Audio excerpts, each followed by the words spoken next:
I'm very excited to be here and for this opportunity to give an overview of my technology-focused research. As was mentioned, I have pursued ways to develop and evaluate patient-centered technology to support health outcomes.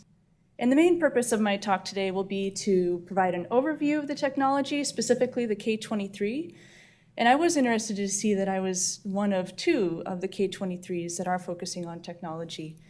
But in order to get to that, I first have to describe the trajectory and what I've done to build on the research that I've done in the past and leading up to where I am currently.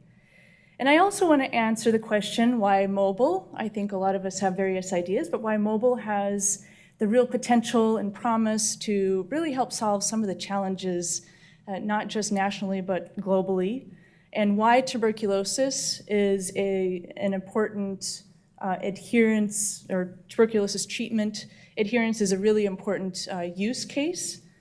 And then I'll also describe briefly how we're thinking of building for future adaptability and kind of keeping in mind what was just described earlier on how we could go to the next step. And then I'll end with next steps within my K and future research interests.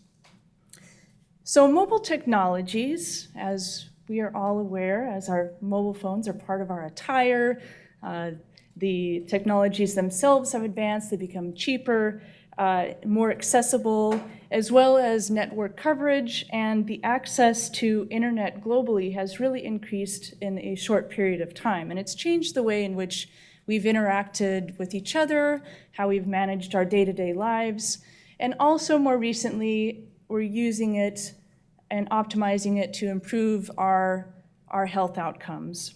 So mobile technologies really has provided this opportunity to think about new and innovative ways to increase patient engagement in self-management, to deliver health in a different way outside of the brick and mortar healthcare systems.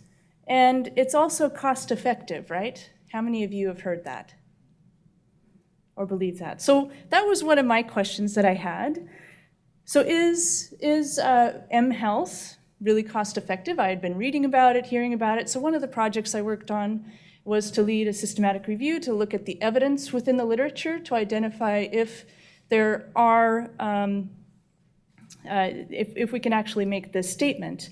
And of the nearly 6,000 studies that we reviewed, most were excluded because they did either state that there was cost effectiveness, but didn't actually do an evaluation. So of those that we reviewed, there were 39 that had either full or partial economic evaluations that we were able to include and analyze.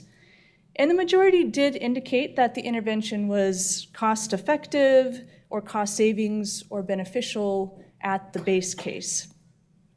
But there was a lot of variability in the types of mHealth interventions and also the types of and the qualities of the economic evaluations. So I still feel that this is an area that needs to be further assessed and pursued as we go along.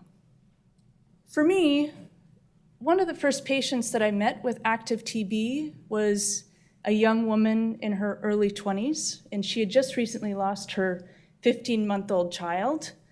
And it was a real, it was very impressive to think that somebody this day and age with the treatment that we've had for decades could go through this. She was young and vital, and not until after the child died was both the child and herself diagnosed with TB. So that left an impression. And it's also, even despite we have this treatment, it's still one of the top 10 causes of death globally. Over 10 million people come down with the active disease every year, and it's long been estimated that at least a third of the world population has the bacteria, which means that there's a large potential reservoir. So we've come a long ways, but it's still also very much disproportionately impacts those that are already marginalized, that have If you think of refugees and migrants and poor people living with HIV, we're all susceptible, but there's really a high rate of disproportionate impact. And there is some similarities to other chronic diseases in that the treatment is long, it can be challenging, and patients do experience challenges along the way that can impact their treatment outcomes. And the World Health Organization has unfortunately been reporting a decrease in treatment success rates over the last number of years, in some areas worse than others. And there's been a call for developing new strategies in order to impact treatment outcomes with this disease. And really, mobile and digital health has been on the forefront of this discussion of trying to think of ways that we can utilize these advanced technologies within the pocket of nearly every person on the globe at this point. And this is particularly important that you can see that the multi-drug resistant TB has now been recognized as a public health crisis and even a health security threat. So this is the start of my trajectory. I hope to one day have the more expanded trajectory that we just recently saw. So I'm in the early stage, as you can see, but I actually started before this. As an undergrad, I did a year abroad in Ecuador in a program that focused on health and environmental issues of Latin America. And during that time, I volunteered in a clinic that was ran by two indigenous women that had a medicine man or a yachag and a nurse midwife, a traditional midwife, and two fantastic nurses. And really this was a formative experience that led me to think of how, and saw how versatile and vital nursing was to healthcare systems. And it's what led me to nursing. And I will talk about the other steps of my trajectory as I go along in this presentation.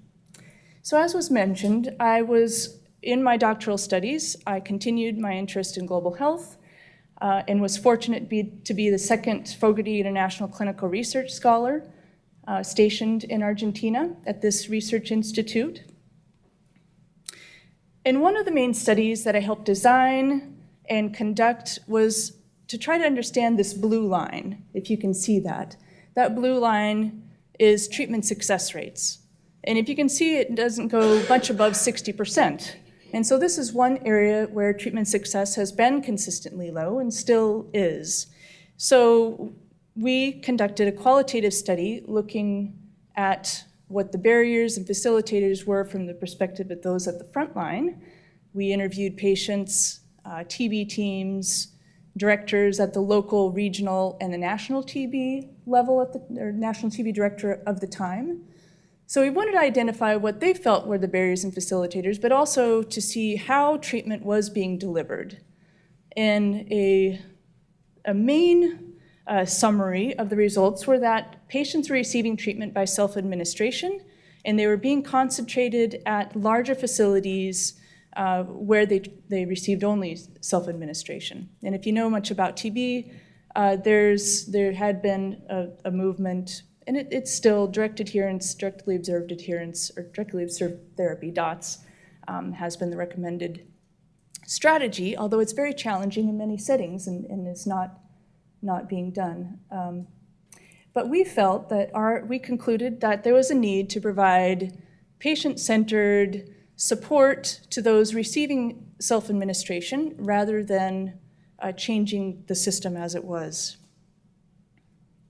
So I returned to my doctoral studies and worked on, I continued collaborating with some of my colleagues there, and I proposed the idea of developing a texting-based intervention for those receiving treatment by self-administration. And returned to Argentina. I worked with patients and the TB director at the regional level and other colleagues there to work on a study that looked at how to develop educational messages, and it was guided by the information, motivation, behavioral skill model. and also to provide interactivity as needed as they were going through their treatment.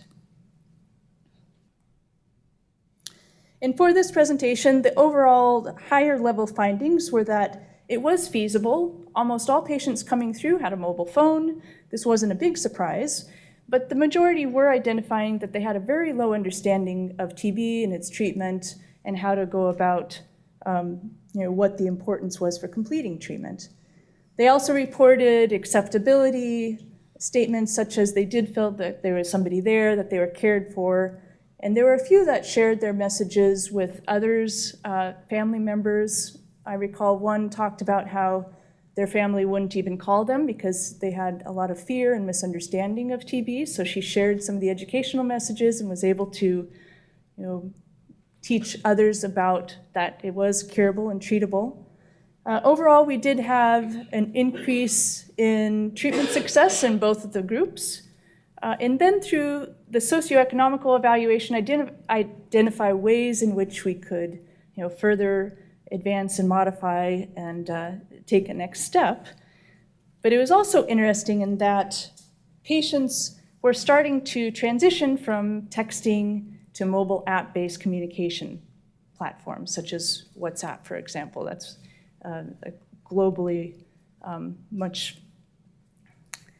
very popular platform. So my next step was to go on and do my postdoc, and I had a wonderful opportunity to work with many other colleagues and researchers doing various other types of technology-supported research. For example, I worked with a researcher and their team to understand the needs of caregivers of individuals with Alzheimer's and how to develop platform and address their needs. Another team I worked with was to help identify the self-management strategies for symptoms of individuals living with HIV. So during this time, I also needed to think about, I was thinking, what's next? What can I do? And I wanted to do an evaluation of what's out there in the marketplace so far. So in this systematic review, I was able to identify that there were 24 mobile apps available for they were TB related. The majority of these did target healthcare providers. They either had ways of helping identify the dosing, tracking their patients, having various guidelines, all of which are very important, but none of them were focused on patients to help support their treatment progression. And in fact, two of the ones that you could say were more patient-focused provided information on herbal remedies and links to natural healers, which certainly wouldn't be a part of the guidelines.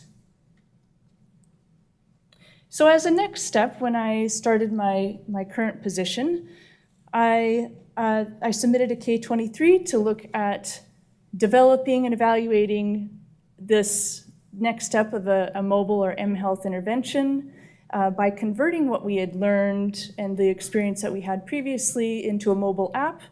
But I also wanted to add a direct adherence monitoring component. And I'll get to that shortly, but that was I've been collaborating with a bioengineer on adapting a lab-based test for home use, and it's a paper-based test that detects direct adherence within the last 24 hours. So we started with mock-ups. We used our experience, our background, the findings from the prior research and colleagues' input, and then surveyed human-centered design and engineering trainees and graduates from the University of Washington. And they reviewed the mock-ups within a survey. I also translated it into Spanish, and it was reviewed by my colleagues in Argentina as well to provide initial feedback on design and content. We also I worked with a human-centered design and engineer expert to think of the process of this. It's a long and iterative process, and some of the first stages were doing the basic sticky notes of thinking of how the flow will be. We did diagramming of what the functionalities might entail and what would make the screen flow easy and intuitive. The next steps were based on the feedback of the experts in both design and TB to build a functional wireframe. Has anybody done this process or know what a functional wireframe is? So there's a number of different software programs that allow you to do this, but it's a way to rapidly and iteratively make changes to a design by actually adding direct notes to the spot that you want to make changes. So you can make a lot of quick changes before you even get to the costly programming aspect of it. So this is some initial stages that we were looking at. And from that, we did develop a base beta functioning app. And aim 2 was to go and do focus groups and field testings with patients in active TB treatment. And the aim here was to further understand their experiences upon diagnosing, what their needs were in their initial stage of starting treatment, and any recommendations that they had, and also to get their feel on using this paper-based basic test to detect direct adherence. They described experiences of lengthy diagnoses, up to even a few months, where they had tried numerous types of treatments and gone to various healthcare providers until they were diagnosed with TB. They then had experiences of fear and initial depression. They reported many questions at the beginning of how to make next steps, what to do, and their biggest question was how to prevent transmitting it to other people. And they reported that their main source of information was from the internet, and that they did identify some contradicting findings of information in education. And they had lots of recommendations for those that would be starting treatment, such as this one here, of not to worry because there is treatment and don't be frightened. In regards to the app itself, they did describe it as being useful and relevant and a needed location for quality information. And they had a number of great recommendations on how to improve the flow and think about more quick, simplified reporting, different ways to interact and linking. And they described some of the challenges with photo upload, and image upload, color changes, that I'll describe further our response. And these are some of the initial responses of what we were taking in as far as the patient recommendations, of really thinking about what views they want to see in quick views of their trajectory and their history, a quick way of going through and reporting all of their taking the medication, if they had any side effects or symptoms, and then a quick list of educational messages and links to other videos and education. So this is actually an older version. We've done quite a few modifications from there. And in regards to planning for adaptability and next steps, these are some of the things that we've been thinking about. We're building the app and the system using open source components wherever possible, and open standards that will allow at some point to be able to quickly adapt to either, for example, healthcare records or surveillance systems, so it could be directly integrated rather than be its own separate system or standalone system, which would not be our hope. And then also, the team that I've been working with has developed a number of different tools and technologies for various various diseases globally and have integrated, the highest standards of security and authorization as well. And then internationalization or localization. Has anybody heard of that terminology? I think the other big thing for me that I've been learning a lot about is just, it's a whole nother language, the programming languages of how to interact with the development. This has been a fantastic learning experience for me that I'm still learning new terms every day. But this internationalization or localization is what we see and feel every day. You probably just didn't know what it was called, but it's what makes a user feel at home using a tool, using a device. So having it automatically go to the time zone, your language of choice, the formatting, just automatically. So here's some images of the direct adherence paper-based test. It started off as a test tube test. We converted it to a cartridge, and this was with collaborations with a bioengineer at the University of Washington. And from some of the feedback from the field testing, I hired 2 incredibly smart bioengineer students. It's always fun when you work with people that are much, much smarter than you. But they knew a lot about chemistry, and what I wanted to know is how we can understand some of what wasn't understood about the chemistry and possibly modify it to help improve speed, the color changes. And we actually added a component that's being used in the textile industry that helps dye adhere to a material. And so that's giving you can see in the third one, a clear line, which wasn't there before. So I'm excited about this, and we still have a ways to go here. But next steps are the pilot study, which I hope at some point I'll have the opportunity to present on actual findings and next steps there. But that's upcoming. And as far as future research, I hope to continue to refine based on the findings, based on patients and expert feedback, and be able to conduct a pragmatic randomized control trial that would test the intervention with the appropriate sample size. I also plan to continue to work and collaborate with the bioengineer for further modifications of this test strip. And there's another bioengineer that has been working on a cough sensor that could be a fantastic solution for one of the big questions that the patients have as far as when they're no longer contagious. And there has been some studies that have shown with being able to identify and detect decrease in cough frequency, it does correlate with a decrease in infectivity or contagiousness. And there's also a great resource that I'm looking to investigate and explore with a colleague at the University of Washington that's been building a data set where we'll be looking at the expenditures and burden distribution, in particular in rural settings.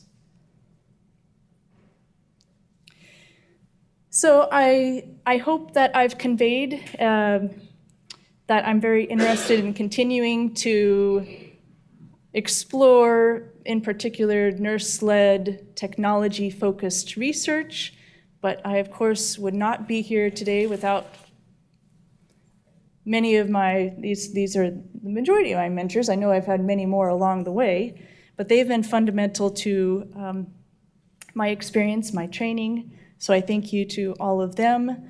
I also want to thank NACNR for the many opportunities for training, and in particular Dr. Banks for his support throughout the many fun training grants along the way. So thank you again for this opportunity, and I'm happy to take any questions.